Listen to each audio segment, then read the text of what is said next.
Let's see. I'm looking at my Stream Deck, trying to picture which one. I think it's this one.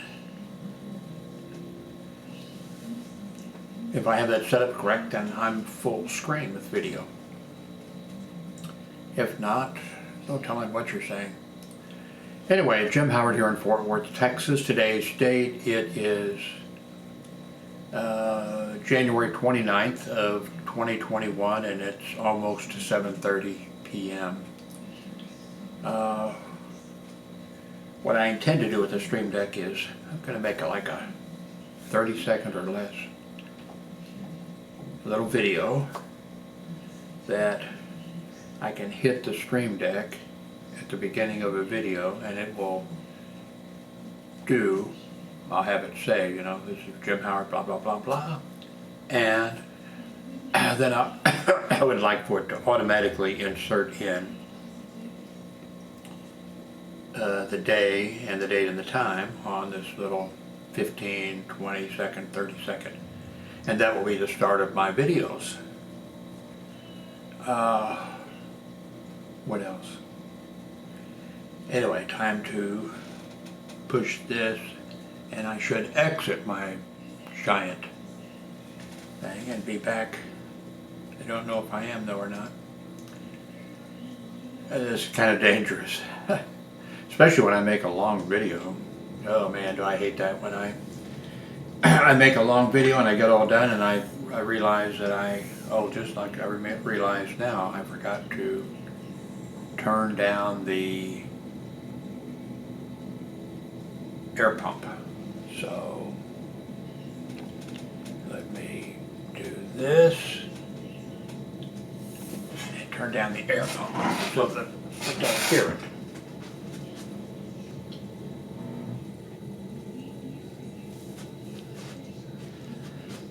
Okay.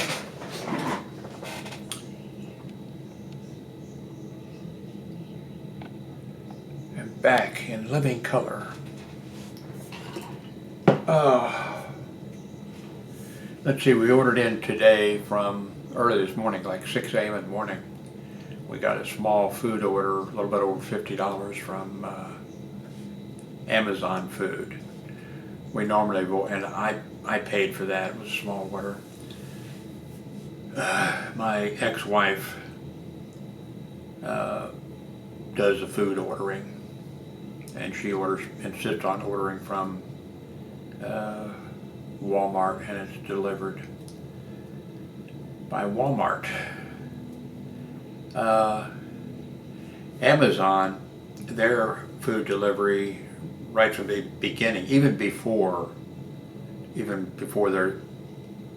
loaded on the vehicle to come out or whatever, you see the entire map across the top, tracking map, and see their location and your location.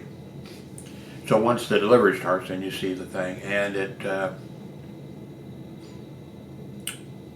you know, like we see it, I can see it enter the, pull up to the, parking lot gate, and see it pull in, come around. Then, because the guy's using his cell phone, I guess if he left it in his vehicle, but guy or gal, he comes right up to you can see it on the tracking on the map, and then there's a little check mark or whatever when it's delivered. But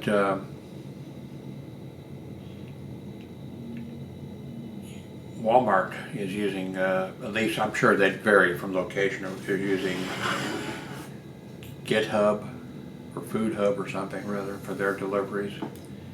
And for some reason on their tracking, I'm not sure why, it'll show them blocks and blocks away. It never shows them, driving up or pulling into the thing on the map. But anyway.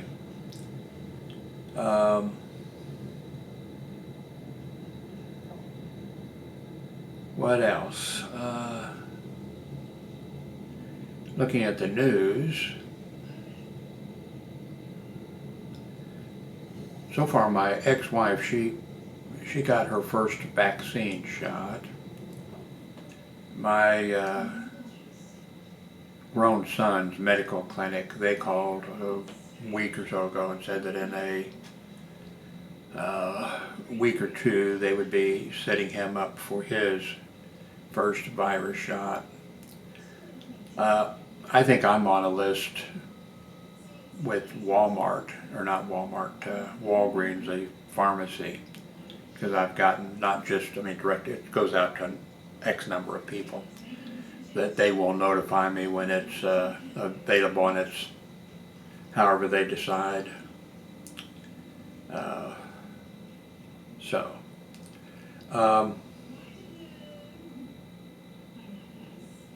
Looking at the news jogs my memory about different things. This Capitol Police officer that was, not shot, he was,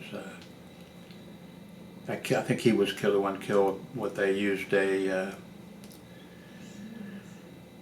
fire extinguisher to beat him in the head with, the rioters.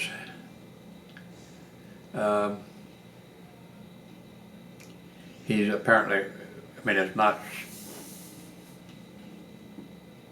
decided definitively, but it looks like he's going to have a be on what do they call it? Will lie in honor in the Capitol, and then have his funeral, and I think he's going to be, I believe, in Arlington National Cemetery, buried. I worked at the first hospital I worked security at. I worked there 5.5 years. We had 2 security officers shot on duty. First one was permanently disabled, and the second one, John Galegas, was killed. Now, John Galegas was in the Wabash parking lot at 9:15 p.m. and a suspect came into the parking lot and started rummaging in a car, and the suspect saw John Galegas. They both saw each other at the same time. They both drew at the same time. They both shot at the same time. They both hit each other at the same time. The suspect managed to jump a big fence and run out of the the hospital parking lot. And just before he collapsed, he took his gun and tried to hide it by throwing it underneath a vehicle.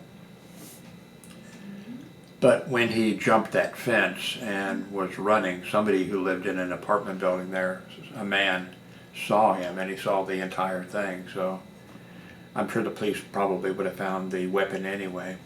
John Galegas was hit, and when he hit the ground, he was, that was it. He was dead. So I've told this story several times. I'm not going to go through that part. But what I do want to mention is that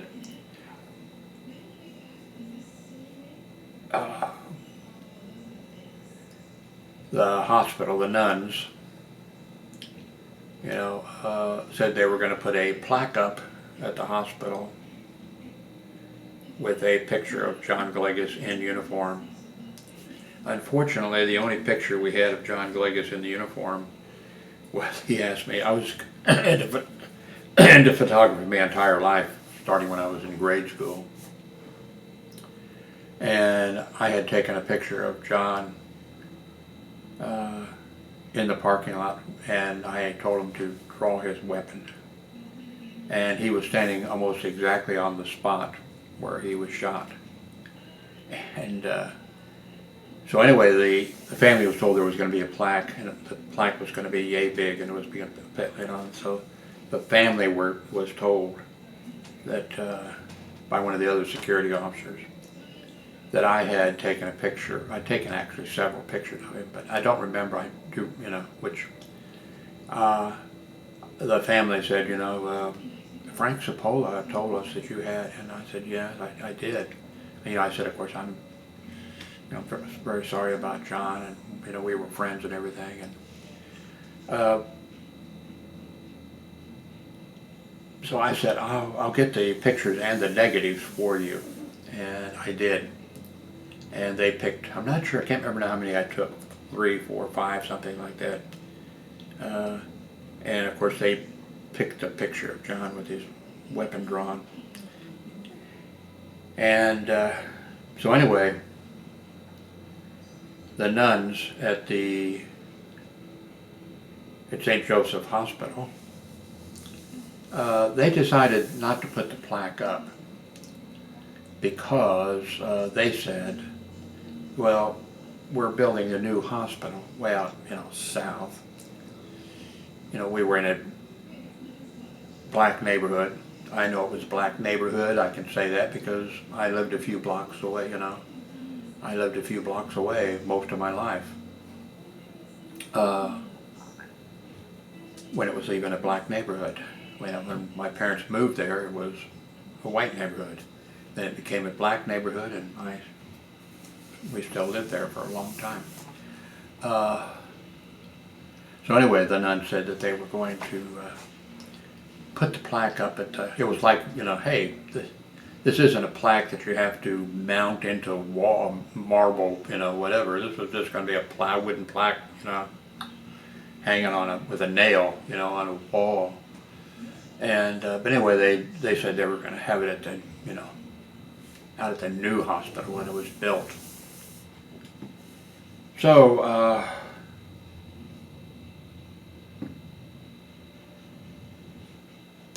of course, I guess I got to get into that a little bit, so as to why I'm not, because I guess in order to explain the story. I guess I should press this thing again, shouldn't I? See. Okay. I wonder what you're seeing. Let me pull this up, and I'll know. Hang on a second. What do I need to pull up? This. Okay. Yeah. There I am.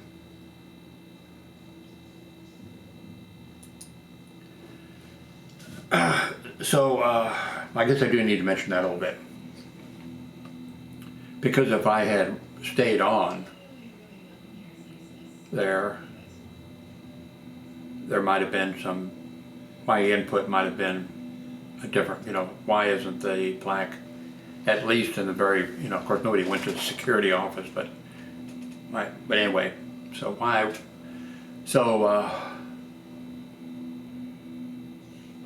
when the first security officer was shot, I informed the hospital administrator. I got to mention this for, he was black. He was the only black hospital administrator in Kansas City, and there was, 18 hospitals or whatever at that time. And I informed him, hey, you need to get bulletproof vests for us, and you need to put a gate across this church parking lot entrance. And he didn't do it. So then when John Galegas was shot, of course the guy came through where there was no gate to the church parking lot. And of course John Galegas was shot in the chest. I'm reasonably sure that John would have survived, probably maybe just bruised is all.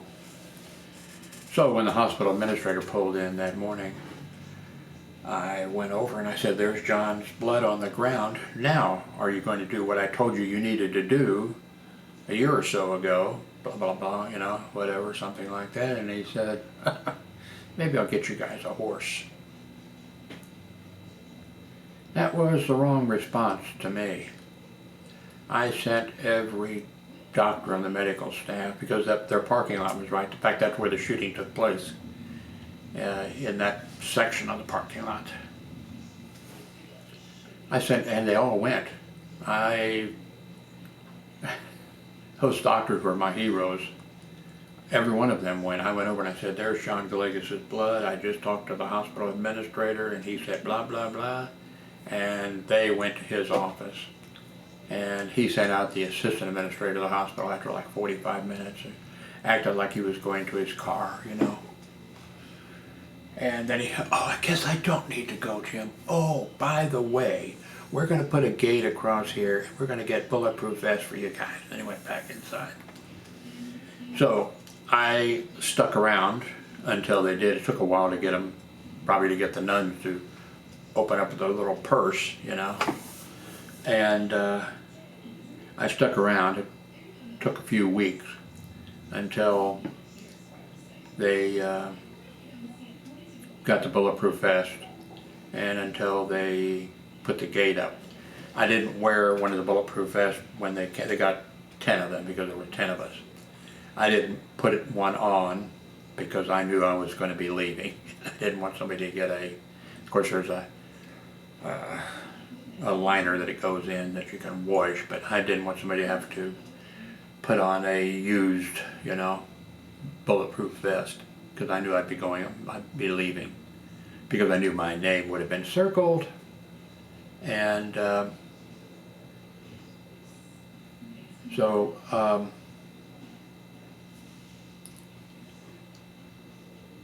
I went over to another hospital and hired in security. Okay, now the hospital, St. Joe Hospital, they were going to build a new hospital. We had a thing before I left there, you know, and in the cafeteria there was schematic, you know, a diagram of the new hospital, which was in a totally white neighborhood. When I say totally, I mean, you know, but it was out south in Kansas City area.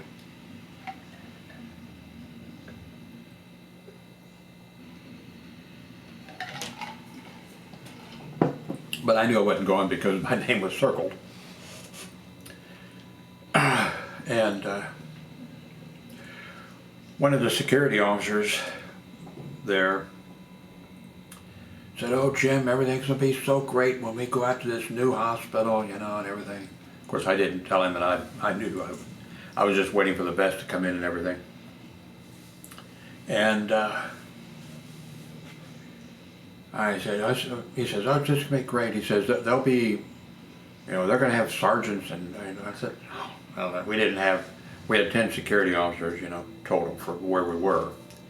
And we had no supervisors or anything. We had well, of course, they fired him when the first security officer was shot, but we had a, you know, department director, retired police sergeant, and then there was 10 of us to cover 3 shifts and everything. And I said to this young security officer, he says, "They're going to have cameras and all." I said, "Well, one thing," I said, "when you guys go to the new hospital," I said, "I doubt there'll be supervisors. There may be. But I said, you do know you won't be armed." "Oh, yeah, we will." I said, "No, you're not going to be armed." "Oh, yes, we will." You know, then he went, by the way, I didn't, then he went to the hospital administrator and said, "Are we going to be armed when we go?" And he says, "Oh, yeah, the guy, you know, security officer. I just talked to, you know, the hospital administrator and he said, well, yeah, we'll be armed when we're out there." And I said, "The hospital administrator, he's not going out there." "What do you mean?" And I said, "He's not going to be a hospital administrator out there." I said, "Here, he's an asset. Out there, he's not an asset." I said, "He won't be going." And I said, "When you get out there, they're going to take your guns away from you." And sure enough, the black hospital administrator didn't go to the new location. And as soon as the security officers got out there, they weren't armed. One of the few hospitals where they didn't have armed security officers. And this is it took me a while to get to the point you probably already have left, because normally people, you know, watch videos for like 3 or 4 minutes and then they go to watch some cat videos or some other kind of videos. possums or something. Watch the possum guy in Canada or something. So after time, you know, there were hospital security officers. We'd get together for training, stuff like that. And then plus I'd run into them or whatever. And so over the years, I said, where did they put the plaque for John Galegas? They didn't put a plaque up in there. I said, well, maybe it's, you know, in the security office on, you know, no plaque. They never put the plaque up out there, you know. I lost a lot of respect for Catholic nuns, really at St. Joe Hospital, the old location. I really respected them because of the way things ran. Like the head ER nurse in the emergency room, she was an RN and she was a nun. The pharmacist who ran the pharmacy was a pharmacist and a nun. That's the way, you know, that's the way it was. They were cheap bastards, but you know, they wanted to send money to the Pope, and they wanted to send money to the local bishop, and they wanted to send money to their home house and all this kind of stuff. Okay, I understood all that, but that thing with John Galegas' plaque, that I have not forgotten. That was in the 1970s. And this is 2021. I haven't forgotten the fact that they never put that plaque up. They could have put it in a security office on the, you know, but bad PR, you know. So the point being, great on, you know, honoring this Capitol Police officer, and I'm sure there will be a plaque put up someplace and some other, you know, some other stuff, but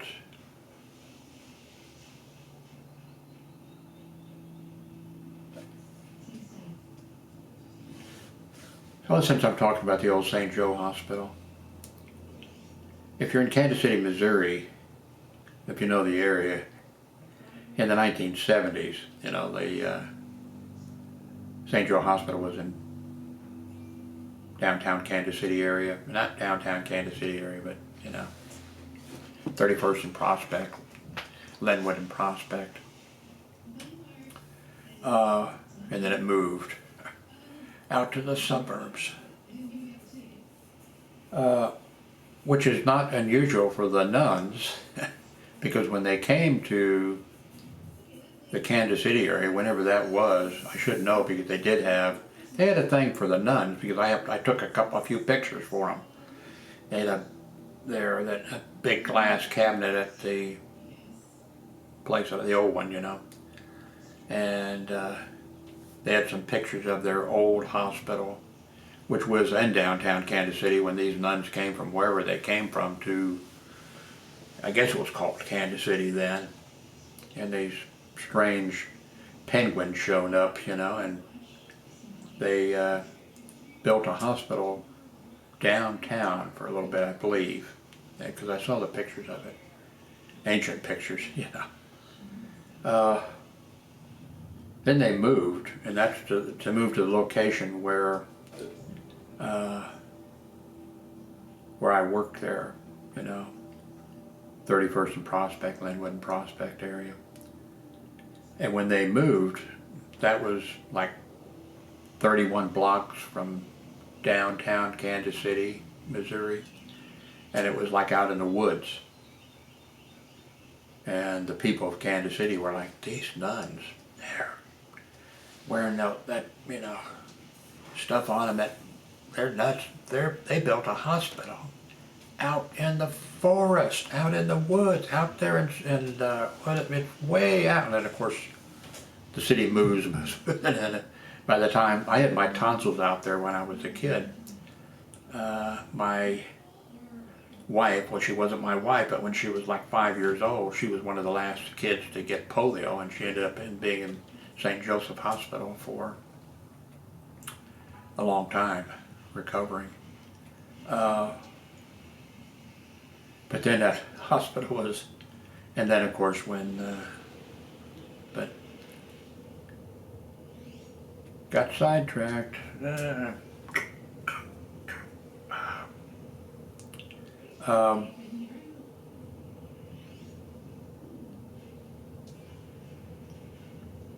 So anyway, I hope that they do and I think that generally here in Fort Worth, there is a police memorial, you know, with a flag flying and and a statue and the whole thing, and names engraved or whatever.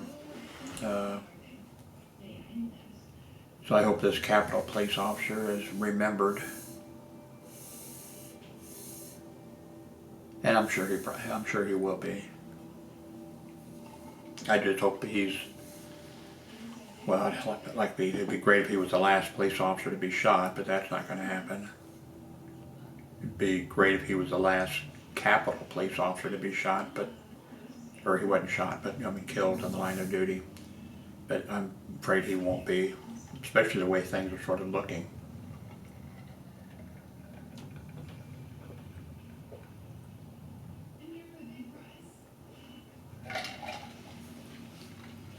Oh, I know what I was going to say.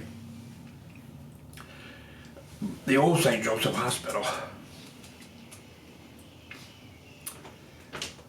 Remember the doofus that I told you about, that he was actually the assistant hospital administrator.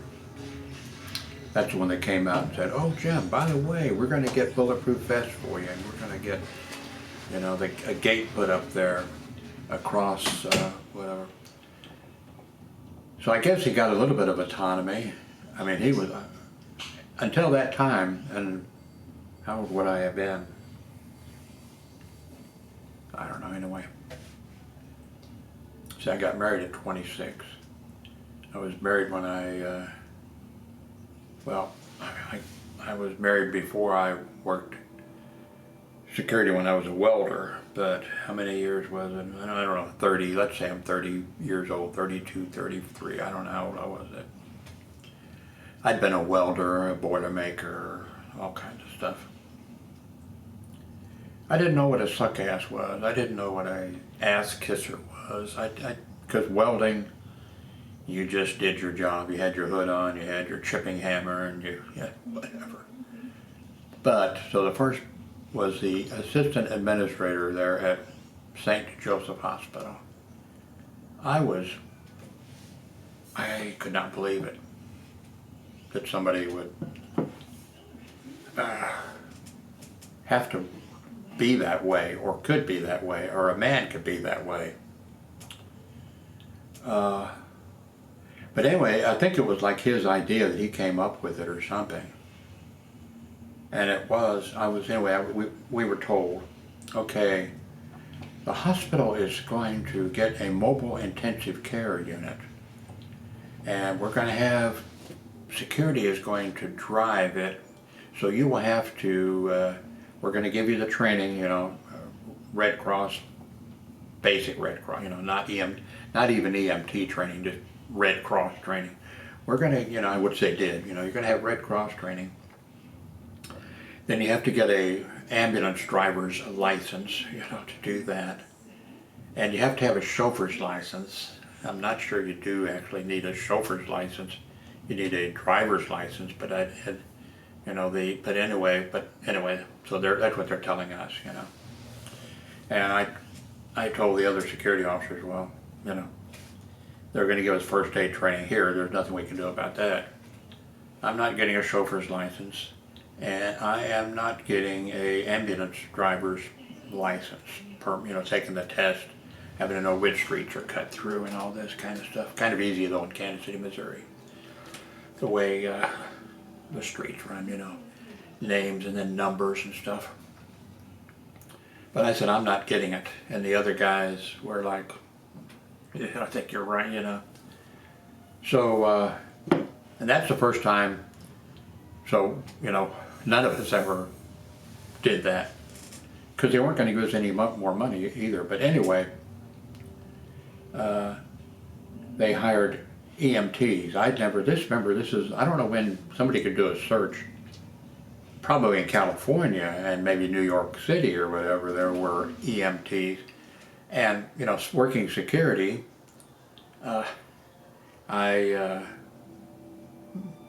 nobody ever pulled, you know, these ambulances that came in, they were pretty primitive too. You know, they didn't do any, they just picked people up, you know, okay, person. Big difference, you know, as time went on. Later on I became an EMT, not a paramedic, but an EMT. I mean, I took the training and took the test and passed the test, but I just was doing, you know, being a reserve police officer and being a hospital security officer. I wasn't out running around being an EMT. But, so, this assistant administrator to the hospital, okay, well, we're getting this mobile intensive care, you know, unit. And I said, what?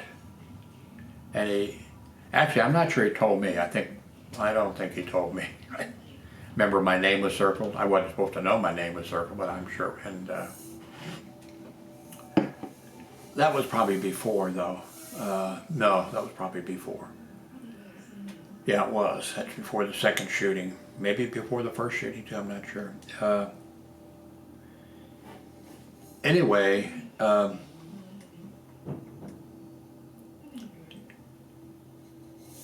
said, what in the hell is a mobile intensive? Okay, well, the way it's going to work is the mobile intensive care unit will be stationed here at the hospital, and then only our staff doctors, by the way, this hospital was in a bad neighborhood.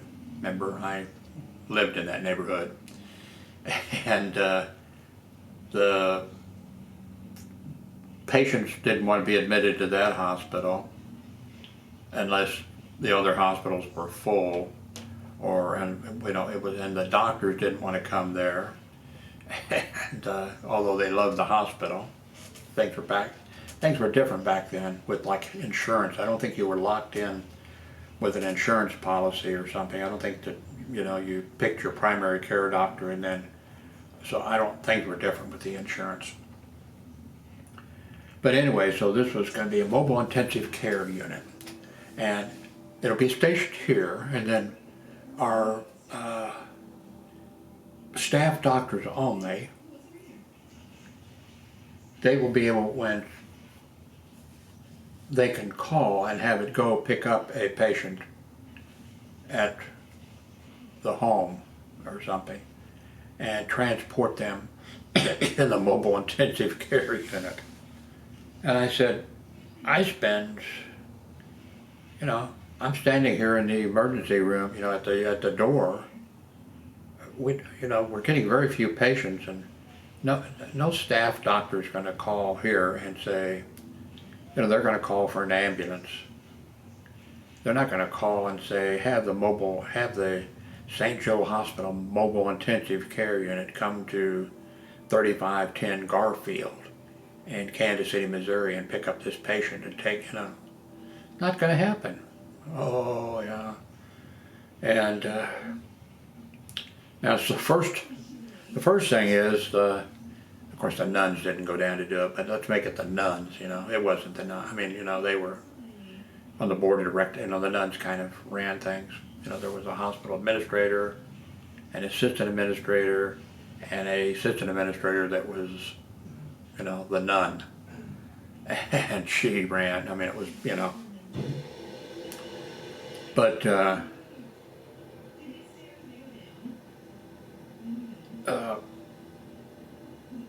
so they went to, you know, the licensing place to get their mobile intensive care unit, and I loved it when I heard the story. They go there and they say, okay, we, you know, here's, probably showed pictures of it and everything, you know. And the licensing people, whoever they were, board of police commissioners, I'm not sure who actually, you know, Okay, let's get this straight. Now, this is an ambulance. No, no, no. Mobile intensive care unit. It's not an ambulance. No. Okay, is it a police car? Is it it's not an ambulance? Is it a fire truck? Uh, that's it. Maybe they allowed with a permit tow trucks to have, can't remember. Anyway, they said you can't have, no, you can't have lights, you can't have red lights, and you can't have sirens, and you can't run emergency or anything like that. So there was arguing going back and forth. Probably the nuns or whoever made some calls, because they can make calls, and nope, it's either a fire truck, so in real little tiny letters they had on the front and the back, ambulance, and then mobile intensive care unit, and they had lights and sirens, which they never ever had to use because nobody ever called. It sat there, and they hired in EMTs. I'd never heard of emergency medical tech. Sometimes I got to do a search and see when did that start, and it probably started a long time ago, but I never heard of it in Kansas City, Missouri until they hired in two. One guy worked in the emergency room, and one guy worked in ICU, and then they could use the one guy. And the idea was they were going to send, with the mobile intensive care unit, I believe a doctor. The original idea was a doctor and, because there wasn't anything like respiratory therapy the way there is now, or, so it was to be a doctor, a nurse, and a security was the way it was going. Then, okay, so we didn't want any part of that. So it was doctor, nurse, and EMT, and of course EMT would be the driver,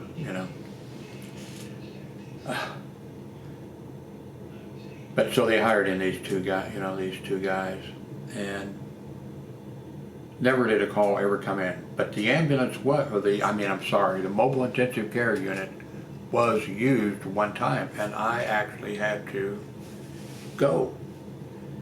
A doctor, married doctor, was having an affair with a nurse there at the hospital, and real nice nurse. I guess she must have complained, how come you're not getting a divorce or something like that. I don't know the details, but she gave him some problems. So he got with another doctor, and they both signed off that she was mental and she needed to go to St. Mary's psych unit. And so the mobile intensive care unit, and we took her. I was a security officer who went.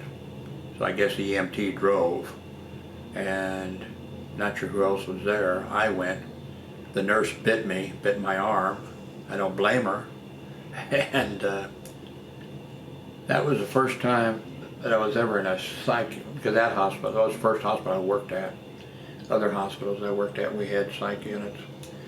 But I went over there, and they had her on a cart, so I didn't, but I went in, and then I heard this, it was a real psych unit.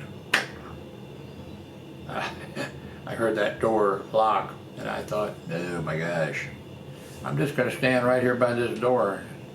Well, as soon as they open this thing up so I can get out of here. So that was the only time the thing was ever used. So that was Mr. Huber, I think it was, Mr. Huber's idea. I'm not sure how long he remained. He was the assistant administrator. I'm not sure how long he remained with St. Joe Hospital, but St. Joe Hospital was the first hospital to come up with a helicopter. I mean, the first one in Kansas City, and that was a few years later. maybe he transferred, maybe his idea of a mobile intensive care unit, you know, didn't work out, but, or maybe he didn't last, I'm not sure.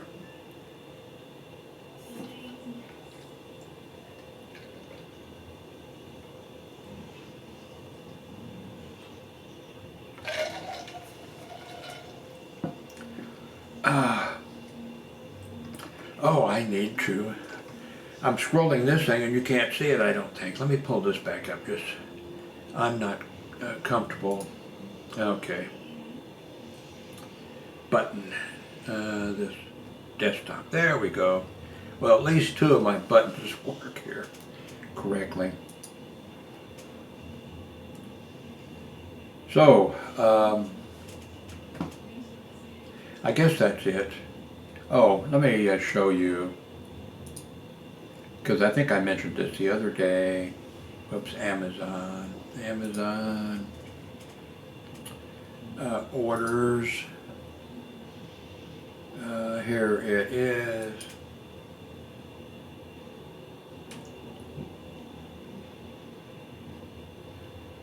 Whoops, okay, there it is.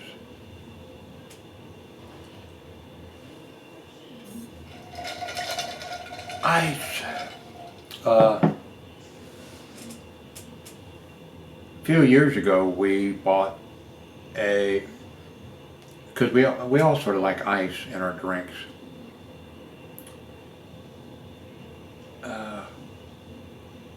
So we bought an ice maker like this, about the same price. Maybe it might have been 100 and I could pull up probably. Let me see how many of these I can pull up. Go to orders again. Orders. Let me put in ice. I-C-E. Maybe machine. Okay. Search.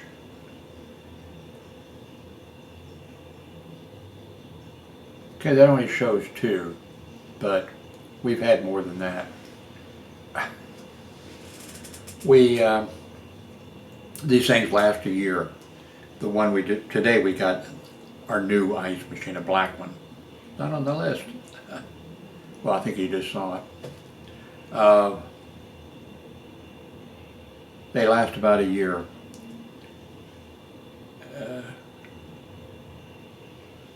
By the way, Amazon doesn't let me, I've talked about this, I'm not going to go into that. It'd be kind of nice if Amazon would let me review things, but I did about 1,000 reviews for them, and then they stripped me of my reviewing. They broke my baton, my whatever. That's a joke, but not a joke. So these things last a year. The one that just broke a few days ago was 3 days. We bought that in January of last year, and it was 3 days or whatever past a year that it died. These things last about a year, but we like having the ice rather than the ice you have to go to the refrigerator, the freezer part, and then get the ice, and then they hard to get out of thing. So the only time in my life that I had, of course at work, we have, I've worked places, well, not when I was a welder or a boiler maker or whatever, but hospital, the 30 years hospital security, there was always ice machines, and there was blanket warmers if you were cold or something, stuff like that.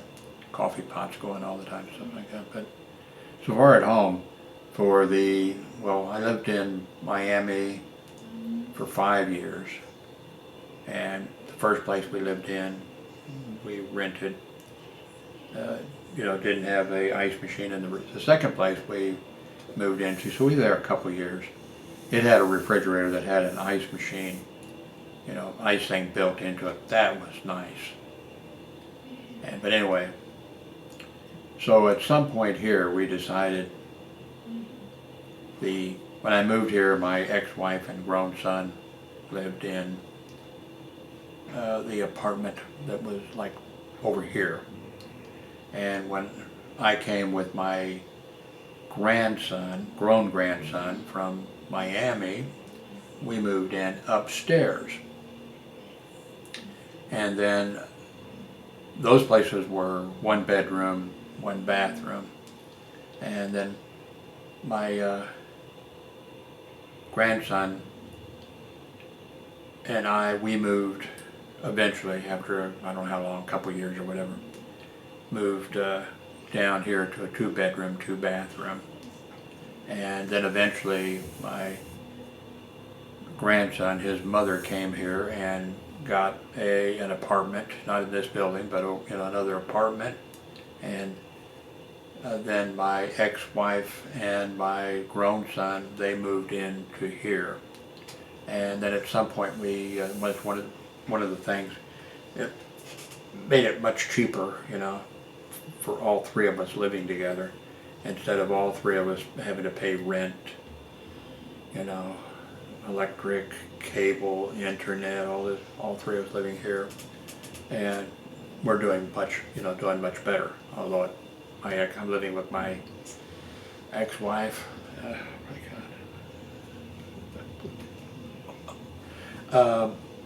But it's much better for us. And so at some point we got an ice machine, and the ice machine a few days ago broke. It was sort of expected. In fact, what I've told the ex-wife is, let's just buy 2 ice machines, have one, and when it breaks down, then we hook the other one up and order another one to come in and sit on a shelf. But of course, she doesn't want to do that. So for 2 or 3 days, we haven't had an ice machine. She's been going nuts, and I really, ice. This one is a little bit different. The other ice machines. So we've just decided that it's going to cost us we're paying about $10 a month to have a little ice machine here. The other machines all made ice in 2 sizes. This one just makes it in the small size, which is okay. So that's my story. Thanks for watching. Please use, okay, I'm going to do this again. That's one thing I want to set up with these buttons on, that, so I can just hit a, use one of the links below if you think you're going to purchase something. If you're going to look around Amazon, please use the link. It'll take you to Amazon. It's a secure, HTTPS, it's a secure link. All 3 of them are. And, you can use jimhoward.me. You're there. You don't have to purchase anything on the the list here. In fact, I haven't updated these. I've been lazy. I haven't updated. I sure do need to go in and update these things below. But you're here, so now as long as you're logged in, wherever you, if you buy something, I'll get a small commission for it. And so please, if you can do that, that will help out. And thank you very much for watching. Okie dokie. I could hit a button and it would do it, but I'm just going to go ahead and click on stop.